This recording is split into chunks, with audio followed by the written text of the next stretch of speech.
This is Fantastic Force 160 by Roger Thompson. Oh, why they gotta go and muck everything up by changing things? I'll tell you why.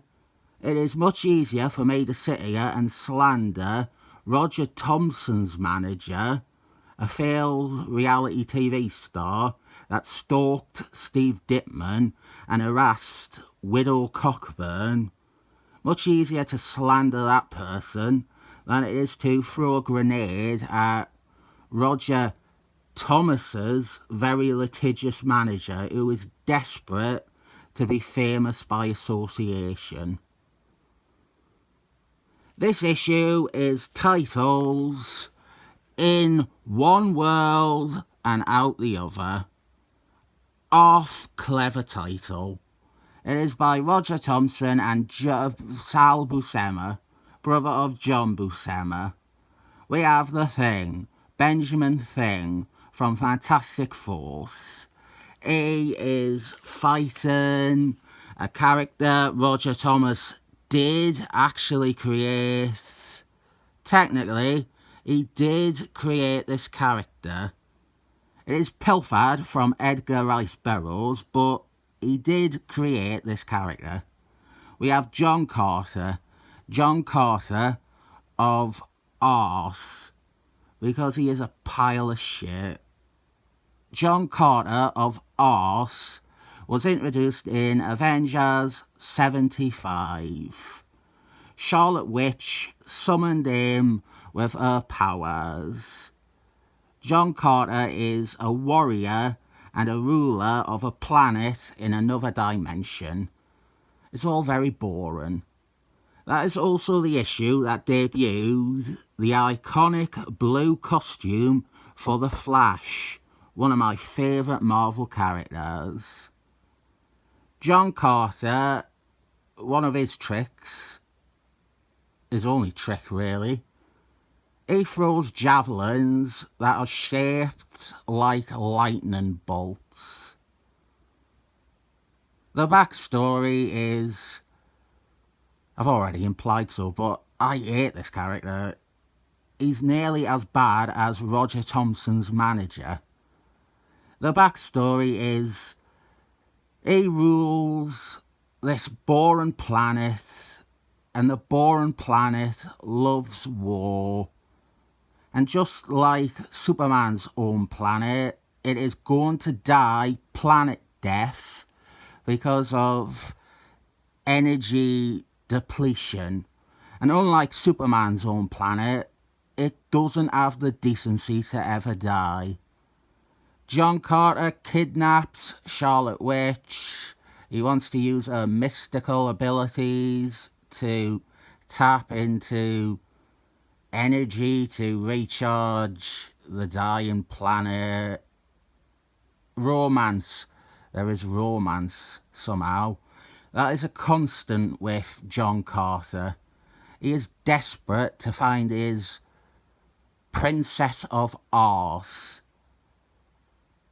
I don't like the character, but I quite like the idea that he is the orniest warlord around. The Avengers eventually show up to battle John Carter and free their teammates. On the surface, maybe I am being too harsh on John Carter. It lets the Avengers fight an army of archaic warriors in space. What's bad about that? In the end, things resolve, and the planet is safe until its next appearance.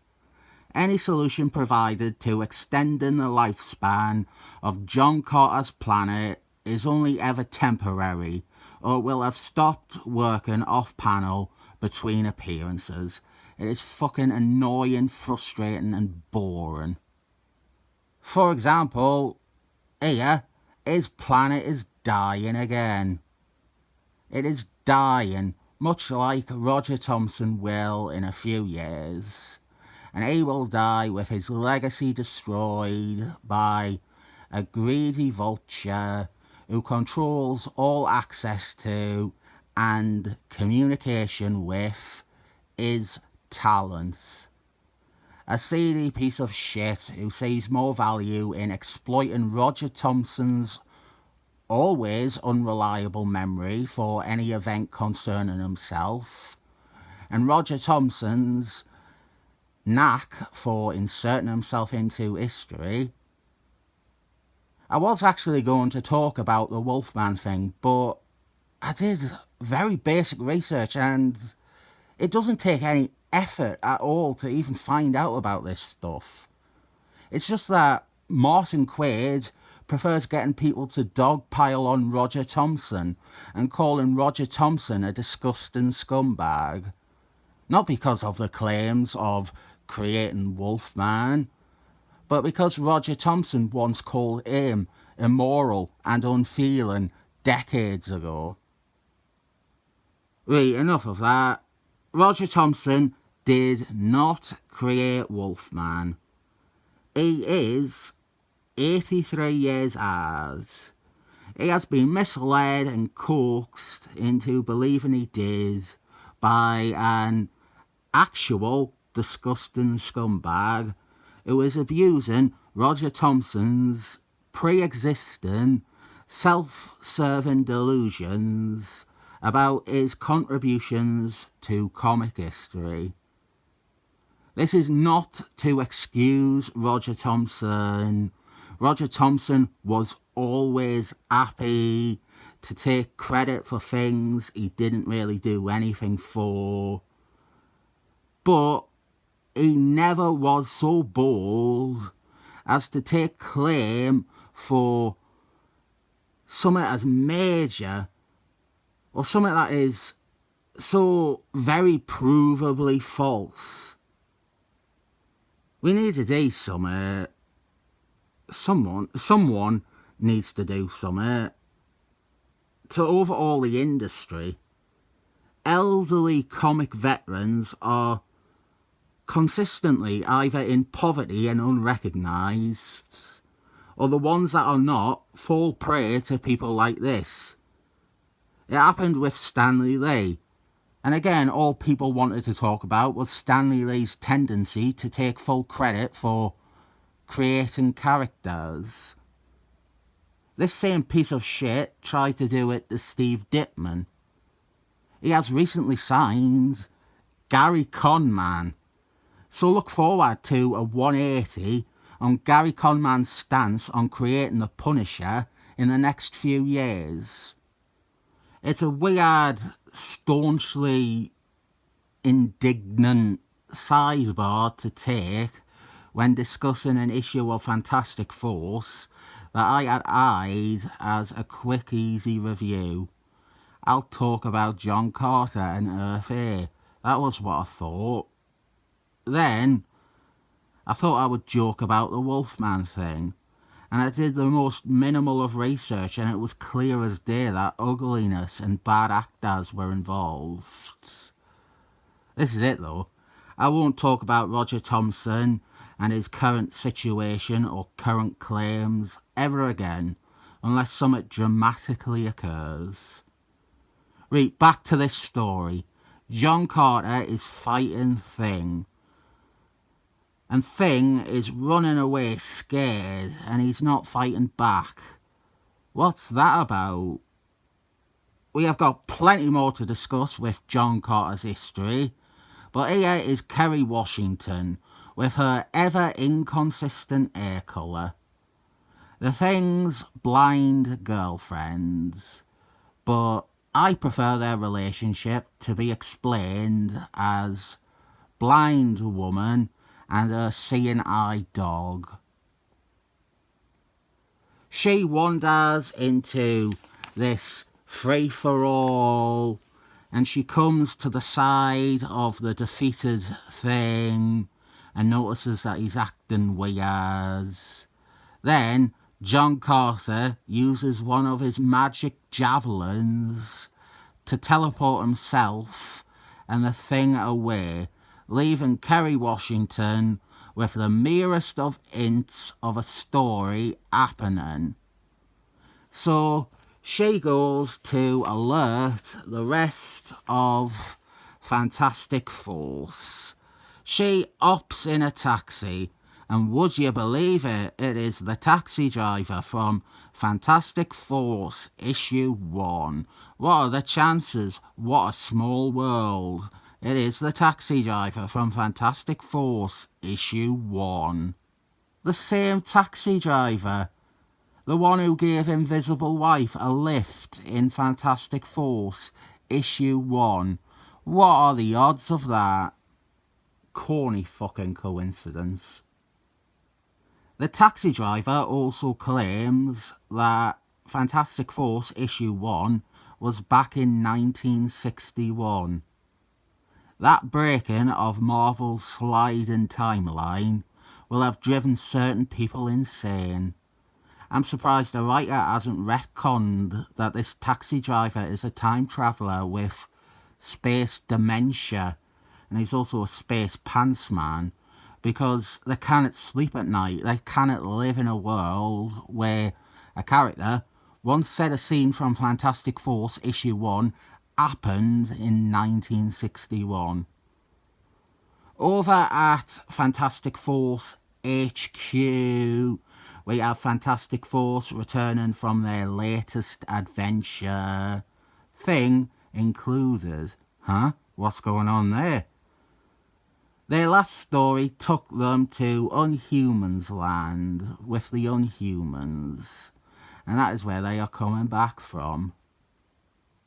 Upon hearing from Kerry Washington about the Thing's fight with John Carter, I am quite happy that they come to the correct conclusion, that they realise what has happened. The Thing we saw isn't our Thing, but the Thing from Earth A. One of the earliest alternate realities spun from Marvel Comics. The Thing from Earth A and Earth A were introduced in Fantastic Force 118 by Barney Baldwin and the same artist as this issue. It was a short backup story. The Thing, he was transported to a mysterious someplace. We learn it is another Earth, and in this world, Mr. Fantasticals was the one who was transformed into the Thing. It is a milestone story because it was the first alternate reality we saw that was based on the Marvel timeline.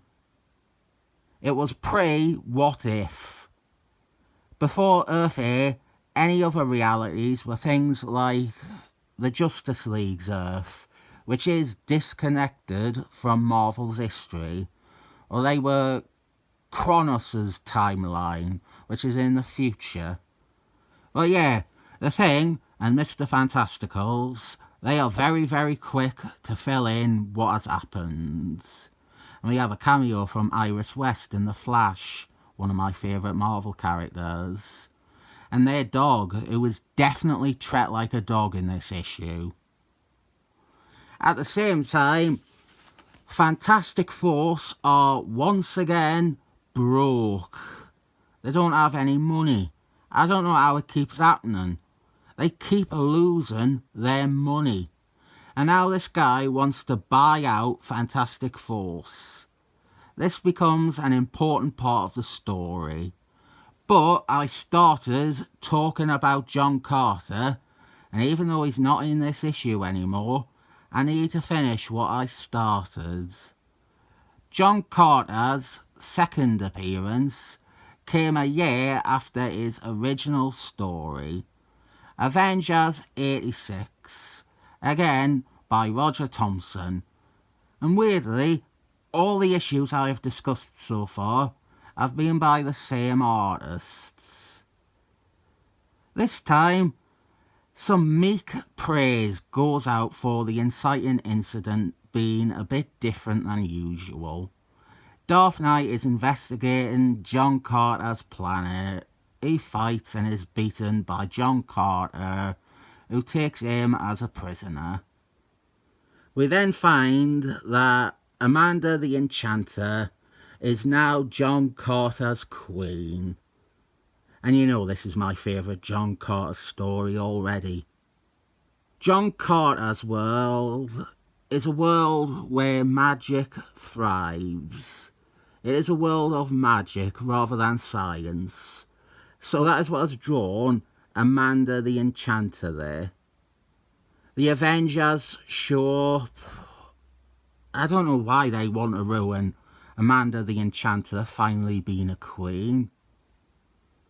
I just love almost any story with Amanda the Enchanter. She is a villain I cannot, and I refuse, to ever see in a villainous light.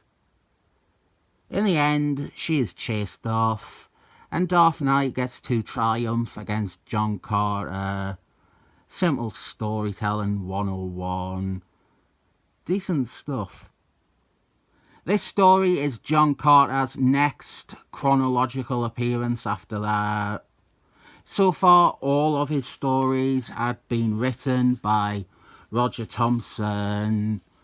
So the Thing travels to Earth A, and we have some stuff tying it to that original story.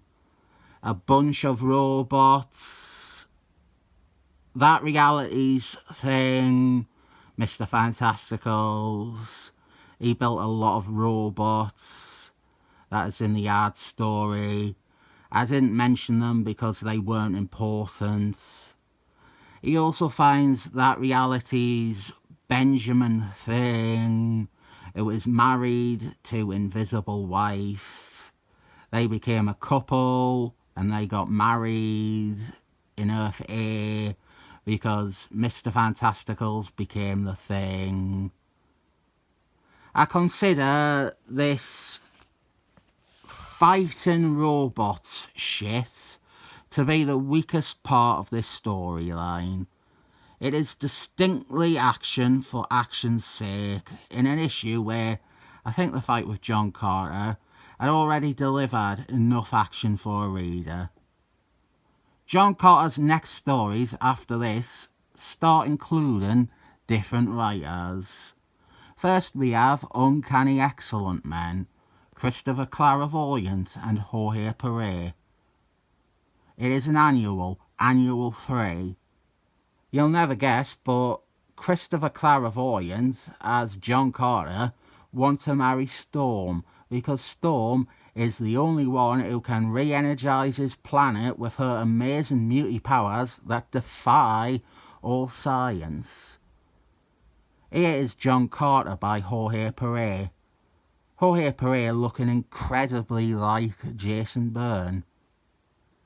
His next major appearance after this is what is sure to be Robert the Subscriber's favourite John Carter story. It is Steve Engletine's West Coast Avengers. I am shown Wonder Man's Christmas tree costume here, for no reason except to please Robert the Subscriber. Wonder Man begins playing the role of John Carter in a movie adaptation of John Carter of Arse. It's a fun little subplot, and then eventually John Carter learns of this and wants to beat up Wonder Man. He develops a grudge against Wonder Man over it. We get a decent fight and an actually fresh motivation for John Carter for once.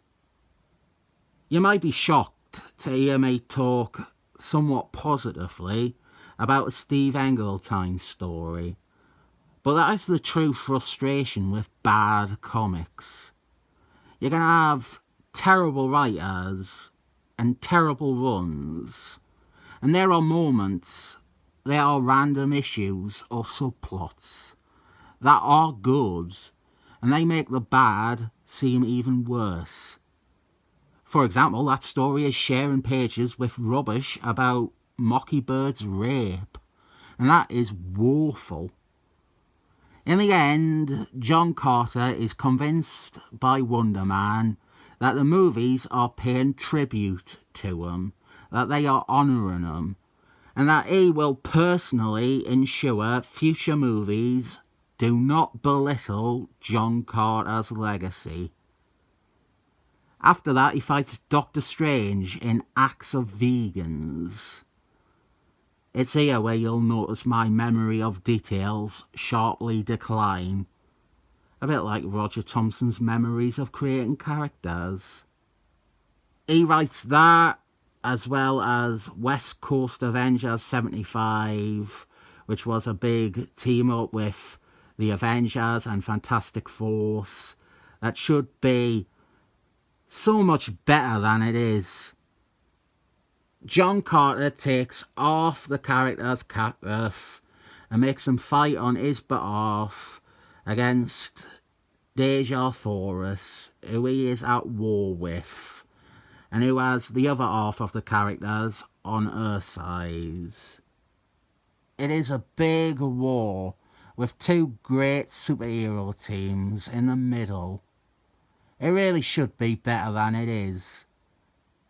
The climax is John Carter fights Deja Thoris, and then, after realising they are so similar, they start necking.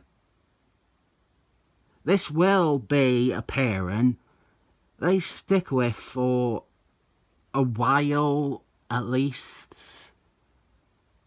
We wouldn't have any of this touchy-feely, lovey-dovey crapola if they hadn't left us Agent behind for the entire issue.